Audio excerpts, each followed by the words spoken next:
Now, the next one I'm real excited about. In 2018, you linked up with my man Jake Palumbo and did the project Jake and the Juxx Men, right? And released it on Space Lab Recordings. How did you and Jake meet, man? Me and Jake met through this. You see, he engineers in the studio in Space Lab. So I forgot. I think I went in there a few times recording. He was in a building. He was down. He had a studio like downstairs in the building. I used to record upstairs with my man Dan the Man Pro, the Man Pro Studios and shit. Shout out to Giambi and Dan the Man. And I forgot. I think I came down there to record something. You know, one time, once or twice, or 3 times. You know, I started I was meeting Jake, so he was, you know, engineering every session. And I think me and Sean Price shot a video with my man Innocent there one time too. Yeah, and, he said that you came to his studio to do the Silent Murder song and video. Right. That's probably what it was from the beginning. And so then we did this thing where he gave me studio time and we worked on the album. Like he's like, you know, because I'm always doing collabs and such. So he like, yo, you could knock out all, you know, what verses you got to do, and I'm gonna produce this whole album, and we just do a whole album together. And I was like, hell yeah, and that shit worked. And we did that. And we did we couldn't come up with a good title for a long time, and then he came up with that Jake and the Juxx Man, because it was an old TV show called Jake and the Fat Man, and I was like, that's fucking dope. I was like, all right, that's the one. And then, you know, so the cover of the album is kind of like the TV cover, you know, of Jake and the Fat Man and shit. So it was perfect.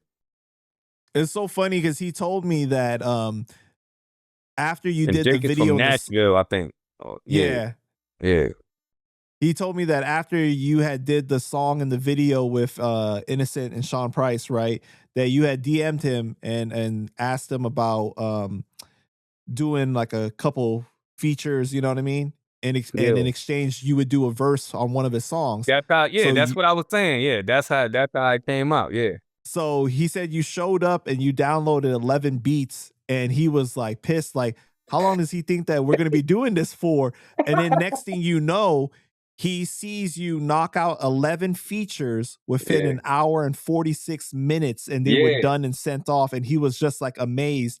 Yeah, and he says, I wasn't there. I ain't come there to play. He said that like never about like 8 of them were already written, but he said like still like 2 or 3 of them you wrote there still within that time frame and I wasn't going to take advantage of. I wasn't going to take advantage of the time.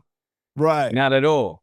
You know what I mean? I wasn't going to take advantage of the time. I came there. When I come there, I'm working.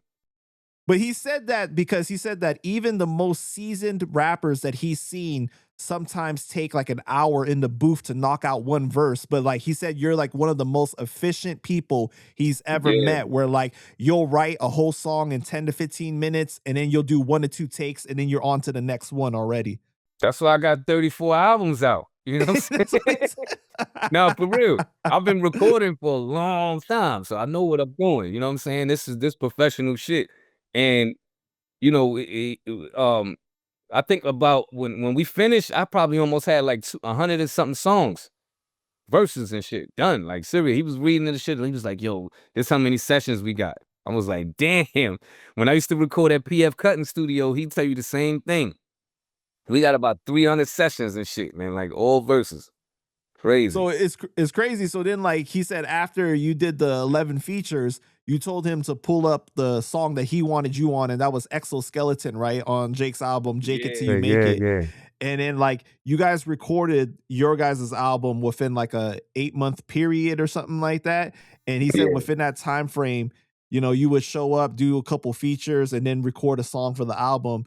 He said that basically within that time frame, you recorded like 151 features or something like that. Something crazy. That's what it was. Yeah, I know it was almost 200. I remember. Something crazy like that. Yeah. And like he was just like amazed when he counted that.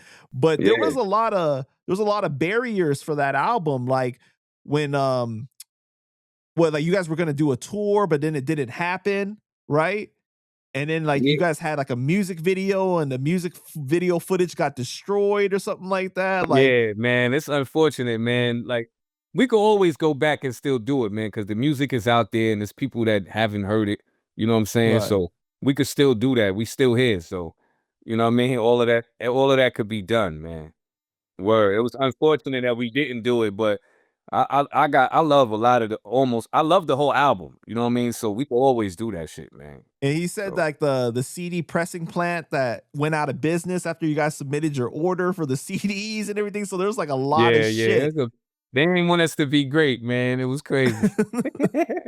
But Word. the dope thing though was when the album came out, DJ Premier made an IG post of the song Crown Heights Own on his Right, right, radio. He right. was He was cutting it cutting that up and up. everything. Yep. Yeah. That's I crazy, remember man. that.